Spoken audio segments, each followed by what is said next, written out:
G'day everyone and welcome to today's edition of Hoke's Tips. Well, not really tips today, it's a review. I'm going to be talking about the difference between the Propel and the TCR.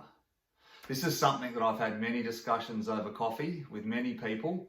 It's a question I get asked a lot, so I'm officialising it today in a review. Which one I would choose. That's what I'm going to talk about. So at the end of the video, I'm going to say which one I would pick if I could only have one.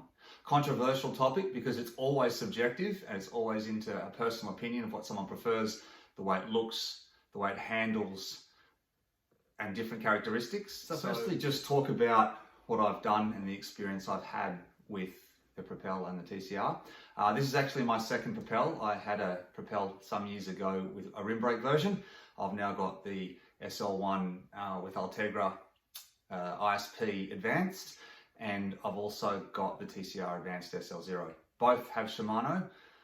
Everything has had Shimano on it, and all of those bikes have had Di2. So to keep it steady across all of them, they've had the same group sets, varying different depth of wheels, but all Giant or Shimano wheels as well. So I'm really coming from a base of comparing just different bikes. I've had those wheels on that bike and those wheels on that bike to help me find the balance, find where it is that I'm looking for. But my preference comes down to what I would do most. And I don't claim to be an expert in choosing between the two because what you would choose is so subjective for you. But let's talk about which one's which. So if I'm going to have a race bike and I'm a pure racer and I'm going to race crits, I'm having the Propel every day. It's sharper, it's faster, it's more aero, it's stiffer, it's a little less comfortable, but when you're going hard and fast, there's nothing comfortable about that mode. The TCR, on the other hand, is a great climber, it's a great descender, and it's comfortable to ride all day. It's comfortable to ride all day, but you can take it to a crit race. Chuck the big wheels on and you can race that as well. So if racing is that much more important to you and you'll take every advantage you can get in a race, you want the Propel. That Propel is a crit beast. It's unbelievable. It's sharp, it's fast, it handles so well. I've spoken to a few people about the differences, those that have been lucky enough to have both. And if you want a race bike, that is your race bike when that's the most important thing to you.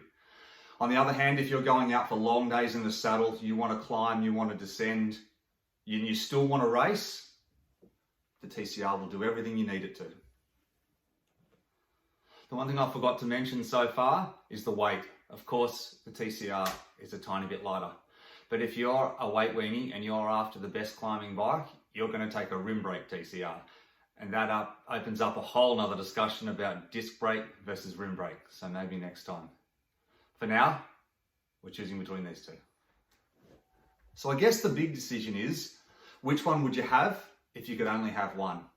And for me, it comes down to the TCR. The TCR does everything.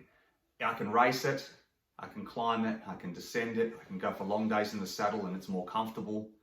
But I tell you what, when I'm in a crit race sitting on 40 to 45 k's an hour for an hour and I'm sitting on this thing, stiff, fast, the big wheels, I absolutely love it. There is nothing I'd rather have in the middle of that race than this bike. I know I'm lucky enough to have both, but if I had to choose one and you'd have to twist my arm really hard, I'd take the TCR. One of my followers, Jamie, messaged me and said he thought that the TCR Propel relationship was that the Propel was the one you date, but the TCR was the one you marry. I couldn't agree more. It's a little bit like two of my favorite Instagram accounts, TCR Tuesday versus the Propel Cartel. Now one has the numbers and is proven. It's been around for a while and it's got significant number of followers to prove it. But I tell you what, the Propel Cartel is catching up fast. He's funny, he's got plenty of material and he doesn't look like running out soon. It's kind of like picking between two of your children. Well, that's it. That's what it comes down to. Ride all day, comfortable, race it if you want it. But if you want the best race bike on the planet, you're going to put some big wheels on this baby and you're going to go and crit race. And if you haven't done a crit race, go do some. All right, well, that's it. I hope that solves and answers that question for the many, many people who've asked over the years. If you can be lucky enough to have both, you should absolutely do it. Use them best for what you're both for, and hey, N+1, it never hurts to have a spare. Safe riding out there. If you like what you've seen, please follow or subscribe on YouTube, and I'll see you on the road.